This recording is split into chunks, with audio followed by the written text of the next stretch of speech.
Picture this. You're standing outside a traditional tailor shop. Mahogany panels, brass nameplate, racks of fabric visible through tinted glass windows. It looks exactly like something out of the movie Kingsman, and you're about to walk into it for your first proper suit consultation. Your heart rate picks up slightly, not because you can't afford to be there, but because you're now entering into a world with its own rules, traditions, and unspoken expectations. What do you say? How do you explain what you want when you're not entirely sure yourself? I've been in that exact situation. Standing in a London tailor shop at 22, about to be part of a world I'd only seen in films. The tailor asked what style I preferred, and I froze, because I genuinely had no idea what my options were. Today I'm going to demystify this entire world for you, not so you can pretend to be a connoisseur, but so you can navigate it authentically. Whether you're commissioning your first suit, trying to understand what makes someone else's clothing exceptional, or simply learning to appreciate craftsmanship that most people never notice. This is where we learn to speak the languages of high society without pretending that we were born speaking them. Here's what I wish someone had told me before my first tailoring consultation. This isn't about buying clothes. You're entering a world where relationships matter, where tradition carries weight, and where the best work often looks deceptively simple. The fundamental difference between buying a suit and commissioning one isn't about price, it's philosophy. In most retail, you are a transaction. In proper tailoring, you're entering a relationship that might last decades. Your tailor will remember your preferences, your body's quirks, your lifestyle needs. This is why tailoring knowledge matters beyond just getting dressed. It teaches you to see quality, craftsmanship, and attention to detail, skills that translate to appreciating excellence in many domains. The person who recognizes a well-cut jacket usually also has an eye for other forms of quality too. What makes this knowledge practical is that clothing communicates before you speak.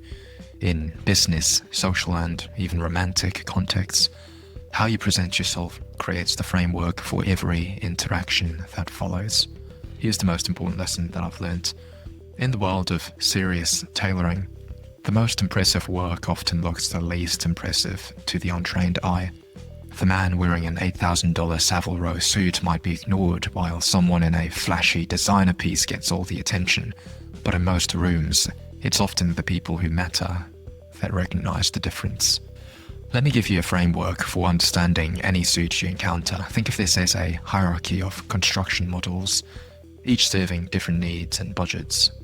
At the foundation level, you have ready-to-wear, suits made in standard sizes for immediate purchase. These range from the $200 department store basics to $3,000 designer pieces. The key insight here is that expensive ready-to-wear can look excellent if it happens to fit your body type naturally, but you'll be adapting to the suit's proportions rather than the suit adapting to yours. The middle tier is made to measure, an existing pattern adjusted to your measurements. This offers a better fit than ready-to-wear at a fraction of bespoke pricing, typically about $800 to $3,000. It's the compromise choice that often provides the best value. The suit is made for you, to your measurements, but within the constraints of an established template. At the pinnacle sits bespoke, a pattern created entirely for your body, with multiple fittings and hand-finished details. True bespoke starts at about $3,000 and can reach $15,000 or more. Everything is adjustable because everything starts from scratch. This isn't just a better fit, it's a completely different approach to clothing construction. Now let's tackle the scenario that terrifies most people, walking into a proper tailor for the first time. The good news is that honesty is not only acceptable, but it's preferable. Tailors would rather work with someone who admits that they're still learning than someone who pretends to have knowledge that they don't have. So when the tailor asks what you're looking for, here's a framework. Start with purpose. Say something like, I need a suit for business meetings, or I want something for evening events, or I need an excellent suit that works in multiple contexts. This gives them direction rather than expecting you to arrive with predetermined specifications for them. Next comes the style conversation. Do you want to look powerful and authoritative, or elegant and understated? Do you prefer structured formality or something softer and more natural? These aren't trick questions because there are no wrong answers, only preferences that suit different personalities and contexts. For your first serious suit, I personally recommend starting conservatively. Navy or charcoal grey in a year-round weight wool. These colours work in virtually any business or formal context. They age well and won't look dated in photos 10 years from now. You can experiment with bolder choices once you actually understand your preferences. Don't make my mistake. My first suit was an oatmeal suit that I can't even wear to the events that actually require a suit. Now here's a piece of knowledge that will prevent you from looking like an idiot in any context. Tailoring is a completely different process from just going to a store and buying a suit. Expect the process to take about 6 to 12 weeks for made to measure, and even longer for bespoke. Plan accordingly. Don't commission a suit just 2 weeks before you need it. It's not going to happen. Budget for at least 2 fittings, possibly 3. Remember that this is an investment because a good suit will last for years to come. Now for the practical skill that everyone wants to know. How do you tell if someone's wearing a good suit? Forget about memorizing construction details. Focus on what you can actually see and assess quickly. Start with the shoulders. They tell you everything. A good suit has clean shoulder lines that follow the person's natural shape. Bad suits have pulling, bunching, or weird padding that creates an artificial silhouette. If the shoulders look wrong, everything else is irrelevant, because shoulders can't be fixed. And by the way, please remember that I'm not teaching you all of this stuff so you can be a snob and criticize people's suits. This is for you to identify a good suit so that you can make a compliment and make conversation. Next, look at how the jacket closes. When buttoned, it should lie flat against the chest without pulling or gaping, and there should not be an X-shape pulling across the button. The waist should be shaped, but not so tight that it creates stress lines. A suit should look fitted, not painted on. Trousers are easier to assess. They should hang straight without twisting, sit properly at the waist, and have appropriate length. Either no break for a modern look or a slight break for traditional styling. The crotch should fit comfortably without excess fabric bunching up. Now honestly, this is all you need to know, but I have got too many friends in the tailoring world who have poisoned me. I do not recommend going down that rabbit hole, but for now, let's cover some additional things you can look out for. Fabric. Quality fabric has life to it. It drapes naturally, recovers well from movement, and has depth of color rather than looking flat. You can often tell a good fabric just by how it falls on the body. Cheap fabric looks stiff, shiny, or lifeless. Finally, quality details. Working buttonholes on the sleeves, usually 4 on bespoke, 3 on ready-to-wear. Clean, even stitching. Buttons that look substantial, not plastic. These are details that require time and skill, making them reliable indicators of serious construction. Understanding fabric mills is like understanding grapes and wine. You don't need to be an expert, but recognizing the major names shows some cultural literacy and helps you to make conversation. The British mills set the standard for luxury suiting. Holland and Sherry has been supplying Savile Row since 1836. Their fabrics are what most people think of as proper British cloth.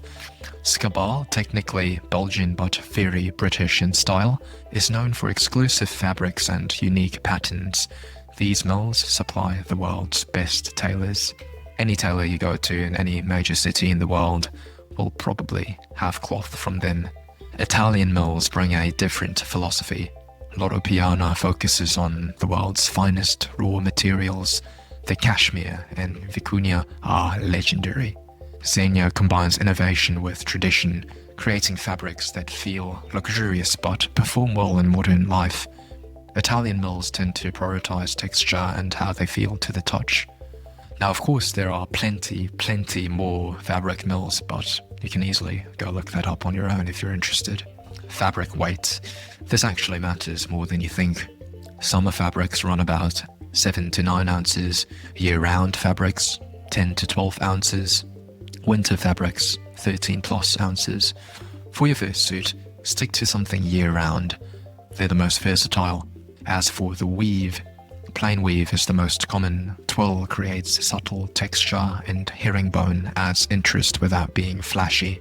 You might also hear about super numbers, super 120s, super 150s, etc. These indicate the fineness of the wool fibers. Higher numbers mean softer feel but can be more fragile. For your first suit, super 120s to 40s hit the sweet spot of luxury feel with practical durability. Don't get caught up chasing the highest number. One of your first decisions, both in commissioning your own clothing and in understanding others' choices, is the philosophical approach. Are you dressing to command attention, or are you dressing to belong? The bold, powerful approach embraces structure, presence, and authority. Think sharp shoulders, defined waist, strong silhouettes. This approach says, I want to be noticed, I want to project confidence, I want to command the room. It works brilliantly in competitive business context or when trying to establish your presence and assert dominance. The more understated approach, on the other hand, prioritizes elegance, comfort, and natural lines. Think the soft-shouldered Italian construction or the relaxed British country styles. This approach says, I'm secure enough that I don't need to prove anything through my clothing. It tends to age better and works across more contexts but requires confidence to pull off. There's also regional and cultural context. Context matters enormously. What reads as appropriately confident in New York might seem aggressive in London. What appears elegantly understated in Milan might seem too casual in Hong Kong. The most sophisticated dressers understand the environment and adapt accordingly. The key to successful tailoring conversations is matching your approach to the other person's level of interest. Most people, even wealthy ones, aren't tailoring enthusiasts. They simply want to look excellent without thinking about it too much. If you do encounter a true enthusiast, someone whose face lights up when discussing their tailor, then you can engage more deeply. Ask about their relationship with their tailor, their experience with the different styles and regions, or how they developed their preferences. More commonly though, you'll meet professionals who just invest in quality clothing as a business tool. For them, compliment the overall effect. Say things like, that suit fits you perfectly, or you always look so polished. Avoid technical terminology unless they invite deeper discussion. Your goal is acknowledging their professional presentation. Here are some safe approaches for any context. Saying something like, wow, you have excellent taste in clothing. That tends to work well as it acknowledges their choices without requiring any technical knowledge. Something like, that color works beautifully on you, shows attention without assuming construction details and other nerdy details. Something like, you must have chosen an excellent tailor. That works whether they use bespoke, made to measure, or just skilled alterations. And this complements their taste as well as opens up conversation. Here's what never to do. Never assume that someone's clothing is bespoke unless you're certain. That is a rookie move. Don't go on lectures about construction methods and tailoring speak unless explicitly asked. Always avoid discussing cost. It's as inappropriate as asking about any luxury purchase. And never criticize someone's tailoring choices. Personal style is exactly that. Personal. Rather than overwhelming you with technical jargon, here are the essential terms that will help you engage meaningfully without sounding like you've memorized a menswear blog. Bespoke. This refers to truly handmade clothing with an individual pattern created from scratch. In Britain, this term is even legally protected. Using it correctly shows you understand the distinction between custom and genuinely handmade. Most bespoke services outside of Britain are usually made to measure. Canvas. This is the hidden structure inside a jacket that gives it shape. Suits are usually either half canvas or full canvas. Half canvas is obviously less heavy and perfect for warmer weather, but full canvas provides a bit more structure. When it comes to regional styles, here's a very basic breakdown. First we have Savile Row, British tailoring emphasizing structure and tradition. Neapolitan, Italian style featuring soft construction and natural drape. American, clean, practical approach with natural shoulders. Understanding these basic distinctions helps you to appreciate the different philosophies toward the same goal. If you can't afford bespoke tailoring yet, which is where most of us start, you can still dress exceptionally well. The key is understanding where to invest your limited budget for maximum impact. Your first priority should always be fit, not origin. A $500 ready-to-wear suit that's been properly altered will always look better than a $3,000 suit that fits poorly. Find a skilled tailor who does alterations. Many also do made-to-measure work. When it comes to colors, start with one perfect suit in navy. It works for business, weddings, dinners, and most formal occasions. Add in quality dress shirts in white and light blue. Invest in excellent shoes as they're noticed more than you think. Everything else can be upgraded gradually. It's also good to think long-term and plan your wardrobe expansion strategically. Navy suit first, then charcoal grey, then perhaps a lighter grey or subtle pattern. Build slowly with very versatile pieces that work together. The goal is creating a wardrobe where everything coordinates, not collecting individual statement items. If you want to develop a deeper appreciation for fine tailoring, which you definitely can if you go down a rabbit hole, here are some resources that emphasize practical knowledge over obsessive detail. The book Dressing the Man provides excellent foundational knowledge. Online, Permanent Style by Simon Crompton offers thoughtful analysis without excessive commercialism. The Gentleman's Gazette is also a good YouTube channel. As for hands-on learning, visit quality tailoring shops even if you're not ready to purchase. Most welcome serious browsers. When I'm in London, there's nothing I love more than just walking down Savile Row and talking to the tailors there. You'll always learn something new from them. Remember, the goal isn't about becoming a tailoring expert. It's developing enough understanding to make good choices for yourself and appreciate quality when you encounter it. Good tailoring should enhance your confidence and effectiveness, not become an obsession. Remember, the best dressed person in the room is usually the one whose clothing you notice unconsciously, but whose overall impression stays with you long after they've left.